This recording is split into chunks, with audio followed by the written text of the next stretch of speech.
From Wall Street to Main Street to help small business owners have the same capital as corporate America and give them the same resources as a larger company. We cover business funding, business credit, scaling, business consulting, and much more. Check out the website at shieldadvisorygroup.com. Welcome to the show, The Liquid Lunch Project. Hey everybody, welcome back to another episode of the Liquid Lunch Project. I am Matthew R. Meehan alongside my partner, the Professor Luigi Rosabianca. What's on tap today, Lou? Matt, there is one industry that you and I deal with and talk about on a daily basis. And for some reason, it's fallen through the cracks. We've never covered it on the Liquid Lunch Project. But today, we've got Tom Rutledge, who is the perennial expert in the hospitality world. Now, Tom, I would love to talk about the A to Z's of hospitality, and no time has hospitality been lauded and attacked at the same time as today. So, Tom, welcome to the podcast. Tell us, how did you get into the hospitality business? And we'll take it from there. Absolutely. It's been a fun journey. I went to school for finance and accounting, and it wasn't really on my horizon. Food has been a passion, if you will, instilled since I was a little kid. I had that classic Italian grandmother where everything revolved around the dinner table and eating, and it was definitely a big part of life and how we were happy about things and celebrated things. Got into some of these internships, got some jobs, realized while the money was great, I hated everything about my day. So I jokingly refer to it as my early life crisis. I packed up, moved from New York to San Francisco, knew I wanted to get my feet wet, so I jumped right into culinary school, which has a whole other conversation behind it of whether or not people should be doing that.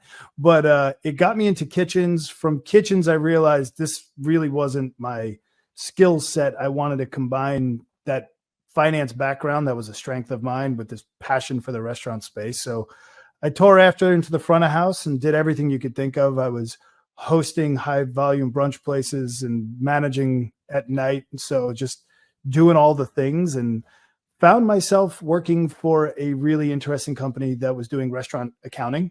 And that set me on a completely different path. So that sent me more into the executive kind of management roles, looking at businesses holistically, being able to have conversations with the front of house, the back of house, while focusing on the financing, realizing that while so many people enter this business for the passion that they might have, or the artistic visions, or even some people just fall into the restaurant business because they're not cut out for office work, whatever the reason may be, nobody was putting all of the pieces with the numbers together, forgetting there is a business side to it sometimes. And we've really cut our niche in bringing that piece to people so they can focus on what they want, and we can help them with the back end.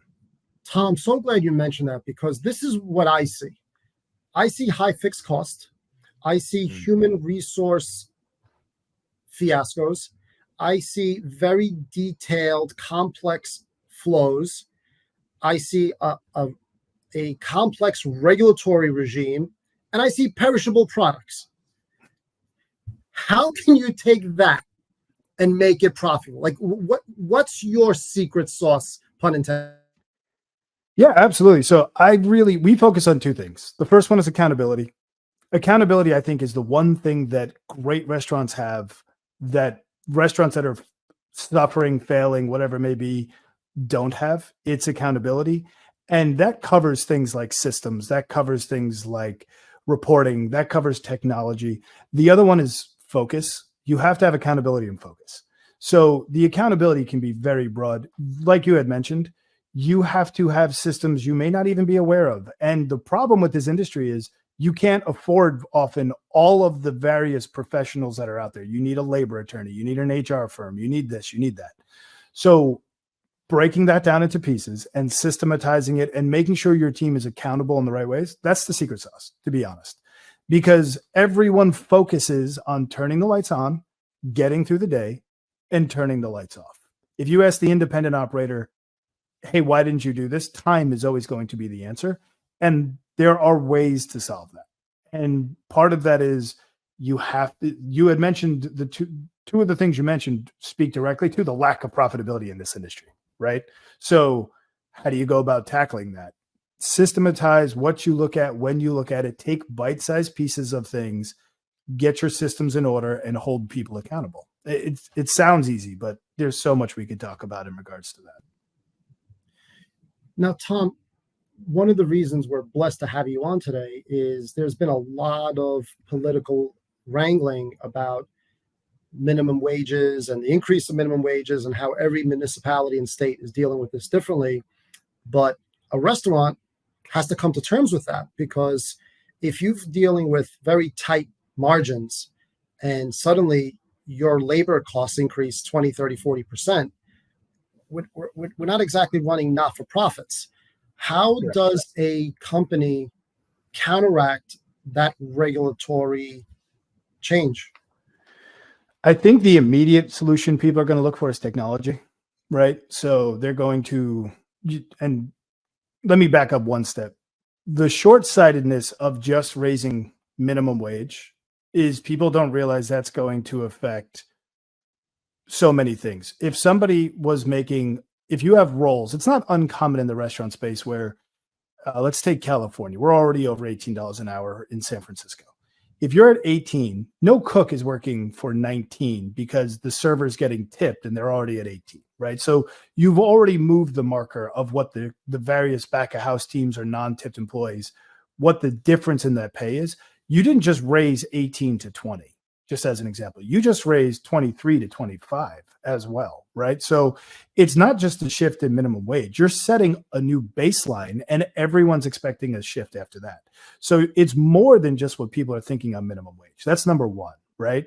Then you have the other things people aren't thinking about. Your workers' comp is based on your total payroll. That's going up, right? These are all the hidden costs that are in there. Your general liability, your EPLI insurance, there's very little that's not going to escalate. At the same time, you now need to do things like, maybe some people are going to approach it by saying, I need to increase the cost of my menu prices. Well, if the person down the road from you decided that they were going to let go of their front of house staff and replace them with QR codes or kiosks and all the other technology, they're going to try to not raise their prices. So you almost you're stuck where you kind of have to follow the trend of what your neighbors are doing, which is another piece of people aren't talking about. If I have a burger on my menu for $23, because that's what I now have to charge, and you have it for $19 because that person's ordering from a kiosk, I'm now needing to prove my value of keeping staff members. And that's the fallout of this industry is I now have to do something with my pricing, with my labor model, with my technology model, which will increase the cost to the consumer more than likely. And I'm not making any additional money. I'm just keeping up with the increase in the cost. So we're not even talking about me making more money. We're talking about, or ubiquitous me, the general industry. We're talking about maintaining some minimal amount of profit. The other thing is people look at these industries and think, oh, he must be killing it. They're super busy. Most locations are probably under 10% margin. So for every dollar you spend, most restaurants are lucky to keep a nickel of that, which isn't exactly staying in their pocket. Something's going to break. Technology needs to be upgraded. We're talking about all kinds of things. So this isn't a high margin item. To your point, you're getting kind of attacked because you're not taking care of people well enough, but also realizing that there's just not enough money to stay open half the time as we're trying to digest these fees. The answer to that question is there's never an absolute. It will always be a hybrid.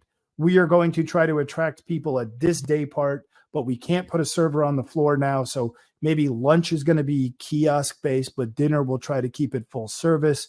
How do we sell that brand? By the way, with that change, now I need a marketing team to help me promote what my change is going to be. I need to make sure my social media is on top of it. None of this is not interconnected. It's extremely complicated. Tom, just to piggyback on that notion, I recall about 10 years ago, and sometimes we can predict the future by looking at the past. About 10 years ago, the New York City Council increased the minimum wage, and McDonald's literally 2-3 days later, they put in these test kiosks on Chambers Street. And the reason they tried at Chambers Street, it was right across the street from Manhattan Community College. So we're talking huge breakfast, lunch, and dinner volumes. 10 years later, those kiosks are still there today.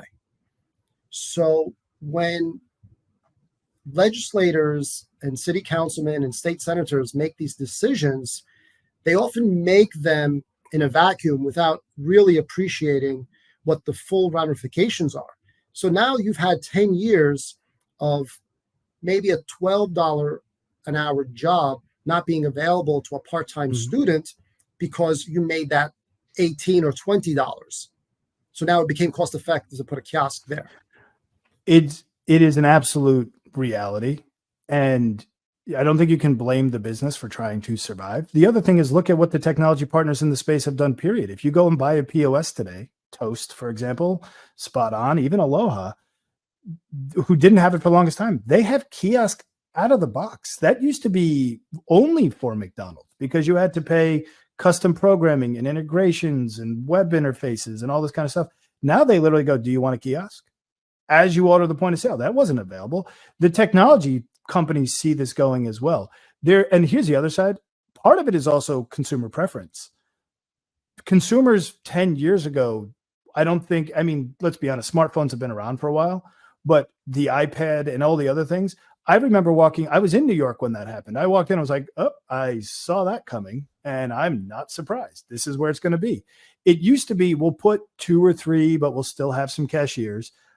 I can't go to a bank in San Francisco and find a teller. It's all ATM. I don't care what you're trying to do. So it's not just the art. It's not just the restaurant space. It's how about a supermarket? Everywhere. Yeah. Supermarkets. I got asked to put an 18% tip on self-checkout yesterday at the grocery store. Hey, Tom, let me ask you, if you walk into a restaurant and you see a robot dipping your fries in the deep fryer or flipping the burger, does that in some way give you some aversion to eating there? Or do you welcome and say, you know what, it's technology, let's go for it? I think you're going to find a generational gap that's going to shrink pretty quick. I think that there's going to be a novelty of it that's going to turn into the reality of it. You know, you got Flippy, who's getting all kinds of news and all that kind of stuff and all that deal. We had a pizza truck in San Francisco that used to be robotic. I don't know if it was robotic driven. I think that's where they're going for. And the pizza was made on its way to you in the machine in the back of the van, right? So I think it's going to go from novelty to reality. I think that if you look at some of the McDonald's ovens, it takes 2 fingers. You put meatballs on a stack and you push 2 buttons and it squishes it down. So they've already been working to take skill set out to increase consistency. So if they can then take the body with the fingers and move that into robotic, it's the natural evolution of where these things are going. And by the way, I believe Chipotle, the founder of Chipotle, is working on a franchise concept that is all robotic like that. None of it's going to surprise me. And here's the other thing. We're taking the human piece out of it and making it just cost. But if you were running the business, if you don't have sick days, if you don't have inconsistency, if you don't have call outs, and due to legislation, you don't have overtime, I don't think you can really chastise somebody for something that makes their life not cheap is one thing, but easier and more convenient is another. So you can't lose that part of the conversation as well. And I will say this, the buying habits of people, I believe statistically, I was reading this in one of the QSR things recently. They found that when you could place an order via technology, you ordered more than you tell a person because you're not embarrassed to order the Big Mac and the chicken nuggets because you're not telling someone. The robot's not going to make fun of you. Exactly. So the purchase, so now I have a higher check average. I have consistency of execute. It's just cost is only part of it, right? And, I can increase my sales. I can have more consistency. I don't have to write schedules. It's always on. Maybe I can become 24 hours a day at that point. There's things that as a business owner, you're going to look at that. If you wrote that business plan and somebody presented it to you, I don't think you would say, I'm so glad I don't have to pay people more. I think you would say, this is the evolution of where some of this can go. Now, don't get me wrong. If I walked into a Michelin 2-star and I was about to pay $500 per person and I saw a machine doing something, there is a level of human touch when you're getting into finesse work. When you're trying to sell something for under $15, we're talking about 2 different things. But that's the artistry. The artistry of the chef has to excel at $500 a plate, but at a $4 French fry, you can afford having Flippy do it. And I got to be honest, if you're dealing with the French fry, I'm buying a deep fryer right now. They make the press the button, it goes down for the specified period of time and it comes back up. That way and it's not because I don't trust the line cook. It's so that the fry cook can now handle the saute station and not ruin the fry. And it makes their life better. The kitchen wants that. So the technology advancement's only one step away from that to begin. Let's not be hypocrites. How many of us take a coffee bean and grind it and then take that ground coffee and put it in a French press? It takes 25 minutes. None of us do that. So we've already automated so much of our dining experience. I mean, I've got this little capsule. It makes amazing coffee in 12 I was seconds. going to say, my Nespresso was an upfront investment that I used forever. So, I think that the villainization of saying I can't afford $20, and then we hear, oh, well, in Europe they've been paying them $20 an hour, and they have 6 months of vacation time, and all these things we're saying. We also have governmental structures that say they're getting supported with governmental support in various ways. We are not. If you're in San Francisco, for example, just because I happen to have a large client base here, you're paying 401k, you're paying sick pay, you're doing these things. To a degree, I will be honest, they have taken some of for a good operator who wants to be competitive and wants to provide things, they've leveled the playing field with people. Like, we would get better talent because we would offer them anyway. It's not like we're saying we don't want to offer it. It's just some of these regulations come in and you go, I don't know how to do what you want me to do. I have to hire a consultant. They have to figure it out. I now have that much more admin on my plate because it's a legal requirement. Whereas I had to reduce the quality of health insurance in one of our locations because we had to comply with what they wanted, and therefore people's health insurance downgraded because of how we had to offer it. So it doesn't always have the positive effect people you want. And I think that often, like most legislature, you're legislating the people who do things maliciously or poorly, as opposed to the rest of us who are just trying to do the right thing and run a good business. So, Tom, when a restaurateur is hiring, let's call it a waiter or a bus person for the afternoon lunch shift, right? Like, what's the profile of that person? Are you looking for a head of household, or are you looking for the part-time student, or maybe the kid in college? Like, what's the profile there? So let's qualify that with it. Like, I have a couple locations where these guys are making six figures because they're coming into high volume, high check average. You want the pro. You want the guy they're paying their mortgage. They're making $100,000 a year as a server. We have that. I see that in the portfolio of people that I do accounting work with. That guy is head of household. That guy's going to come to work. He's going to be 15 minutes early. That person is going to be 15 minutes early. They are never going to miss a shift. They are crushing that job. I own a restaurant that is largely staffed with the person this is not what they want to do for a living. They are pursuing other things. And that might be, they're in school. They have a different thing. You can run the gamut of that. I think that if you there's this term that gets thrown around, especially in California, living wage. If you want a living wage in San Francisco, you have to be a tech founder. I mean, this place is so expensive. I don't know what that is. What is a living wage in a place where $250,000 a year puts you in poverty? You know what I mean? Like, you're not going to get that from this role. I disagree with the fact that, you can't ask the business owner to then explain why the person can't pay their rent, but the rent is $4,000 a month.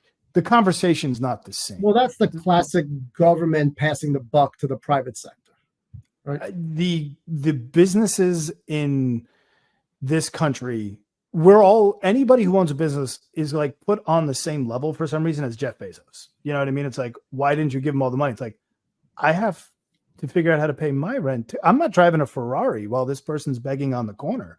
It's what is fair, I think, is a unique question asked of business owners. And I think restaurant owners in particular are open to the court of public opinion. Everybody who comes in can go to Yelp. They can say whatever they want. They can blast your business out there. And they feel like People can go to a doctor and the doctor can be like, this is what's wrong with you, and be wrong, but you're going to go home and be like, well, that's what the doctor said. Somebody who barbecues once every 3 months will walk into a barbecue restaurant and lambaste that person because their ribs aren't as good as the one they did 3 months ago. It's a very different game. So the court of public opinion, I think, is wide open on restaurants.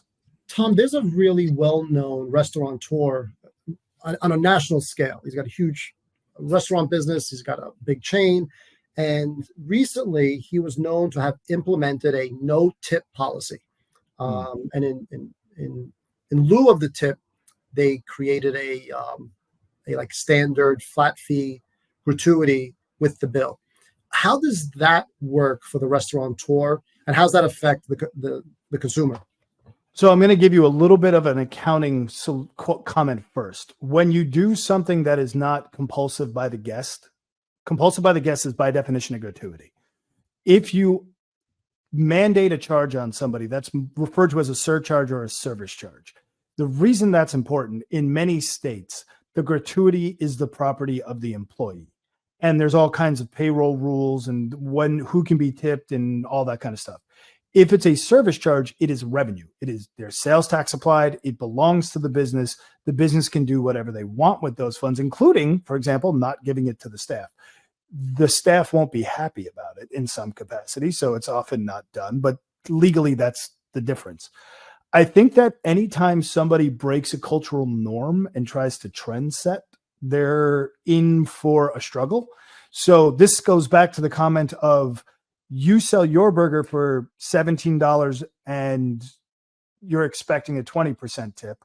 I build the tip in and I make mine 20, but you don't have to tip. The problem with American culture and that solution, nobody's paying attention to it. They don't do the mental math of the tip at the end of the shift. They think that they get to grade the performance. As Americans, we feel that the tip is how we grade how you're doing, but the mandated fee, you're going to be price shopped against your local competitor.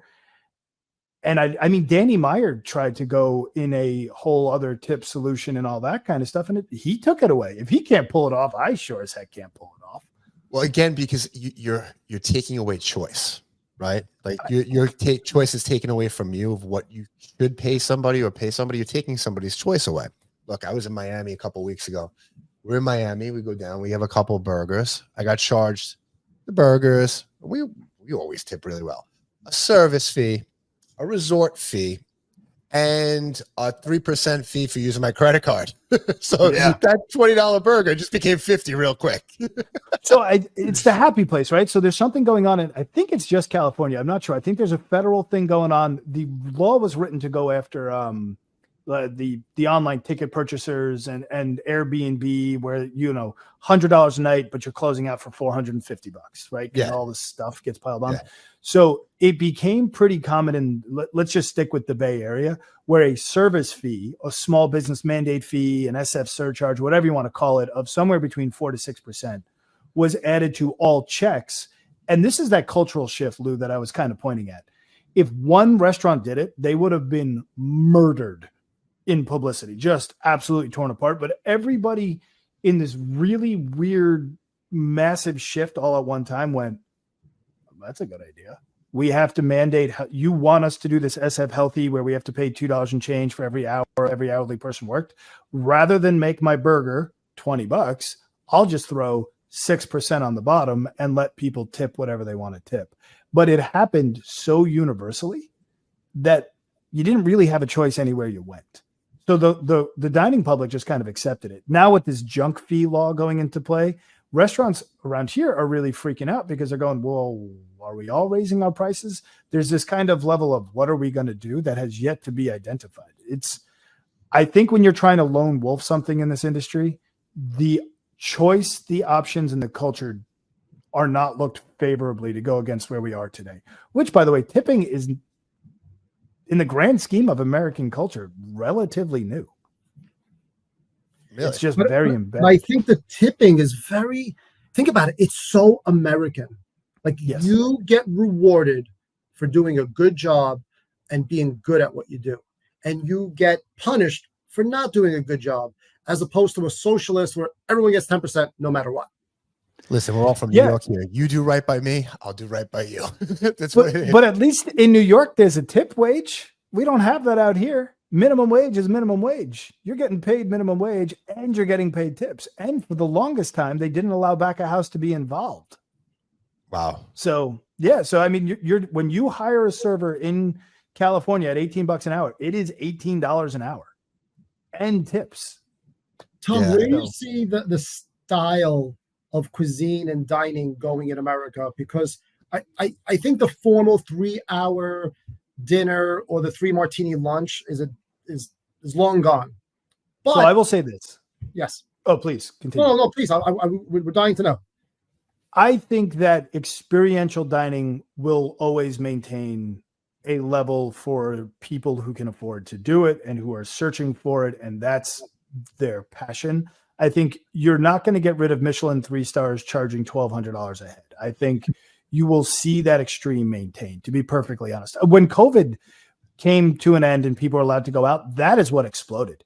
Everybody wanted to just go out and do the thing they couldn't do in the biggest way possible. It got massive.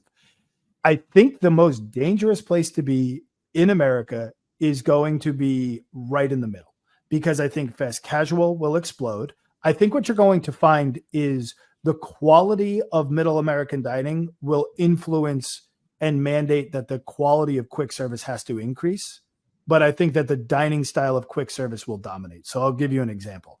I think that the cheap fast food from a national chain will always be around. You're not going to get rid of those.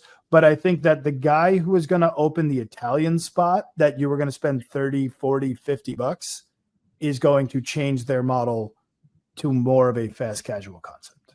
That's where I see this country going. One, because I think it's what people want. I don't think people want service. I think people are, let me rephrase that. I think that people are more focused on the Instagrammable food, and I think the quality of the food more so than the watered down quality of service that people have kind of come to expect. And I think that they're going to be okay with technology taking the order. And I think that's going to lead us to a more fast casual concept. That's where I see the majority of it going. Now, Tom, we would be remiss if we didn't focus on your forte. So thank you so much for your political insights and the state of the union of the restaurant and hospitality business. But if you're a restaurateur listening today and you are Yes. back of the house and you're cooking and you've got your bandana on because you've been sweating for 12 hours, can you please share with that gentleman or lady what they need to do from a bookkeeping and accountancy perspective to make certain that not only do they file their taxes on time, but they have access to reasonable capital and they're able to scale and grow and open up location 2? Because at the end of the day, if you can't measure it, you can't improve it. Yep. First of all, it has to be weekly.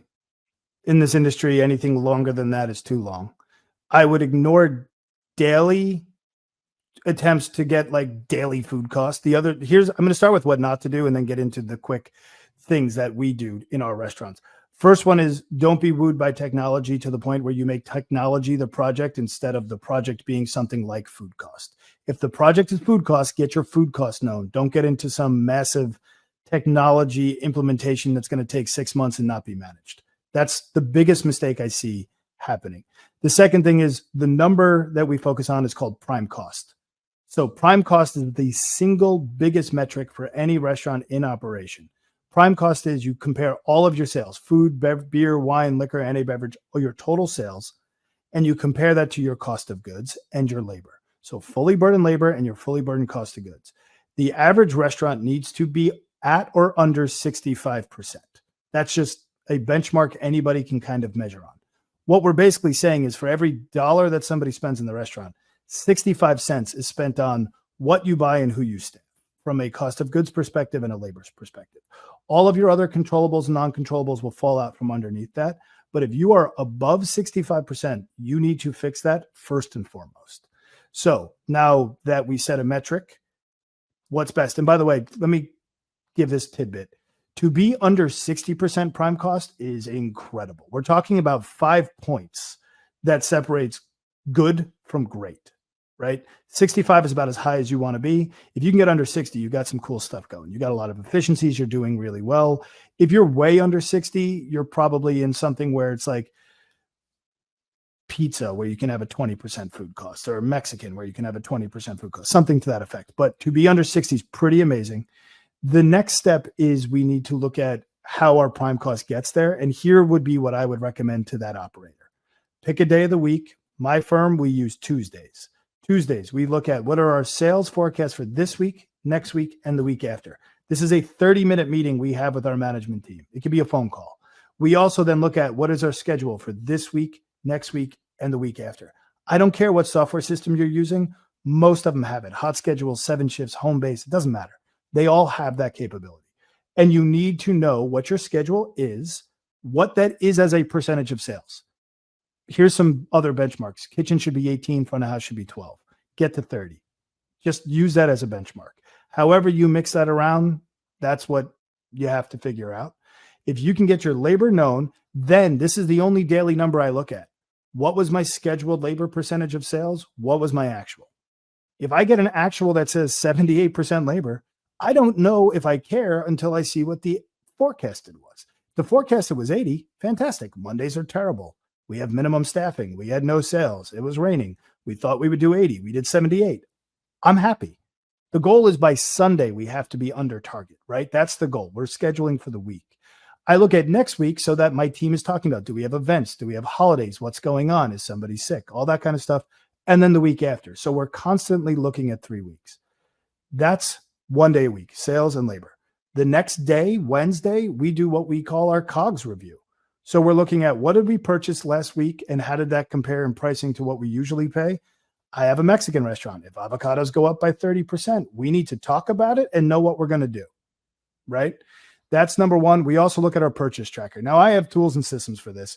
It doesn't have to be terribly complicated. If you find yourself having the conversation and you're paying attention to this stuff, you will start to turn it around. We've talked about 1 hour in 2 days, 30 minutes and 30 minutes. On Friday, we meet again for our regular scheduled management meeting. We're talking about all the stuff, repairs and maintenance, quality of staff, all of our agenda items. And then we go, hey, we are missing labor. It's Monday through Friday. We're missing labor. What do we need to do over the weekend to get back on track with labor cost? Okay, let's do that for Saturday and Sunday. Hey, we talked about the fact that avocados were up 20%. Chef, good job. You created a little trio sample. So instead of just a guac and chips, we're doing salsa, queso, and guac. We've reduced the guac portion a lot less. Now, you don't just have to raise prices. You just have to come up with creative solutions because you know where your problems are. 2 meetings, 30 minutes apiece. If you can't find the time for that, look at your day because you can find 30. This is where you make money. Everything else is what you're doing. You have to get the time to look at these items. I don't care what you're doing. You can't keep the lights on if you can't get your prime costs under 65%. So, Tom, by the way, there's star. a million other things, but those are the 2 things that I would recommend. You're a rock star, my friend. You just broke that down very elegantly in a very short period of time. We're definitely going to have to get you back on here and do something a little bit more in depth for our restaurant owners. So you guys are running the bookkeeping firm right now, right? Yep. You're managing your own restaurants. You're building more. What's next? Where do you see yourself? Where do you see your company going? We are really focusing heavy on working out what we call a group purchasing organization. So, we have a big, heavy Northern California basis, and I'm trying to do this. I don't want us to sound like I'm being like a saint or anything. I'm trying to make money on it as well, but I want to connect. We have all this data of everyone who's buying stuff and we know all the vendors. So we're trying to get, okay, what if we bought 1 million pounds of beef instead of everybody buying their own, right? So now we can prepay to a vendor to keep them in business because they are, by the way, no one's talking about the supply chain to restaurants.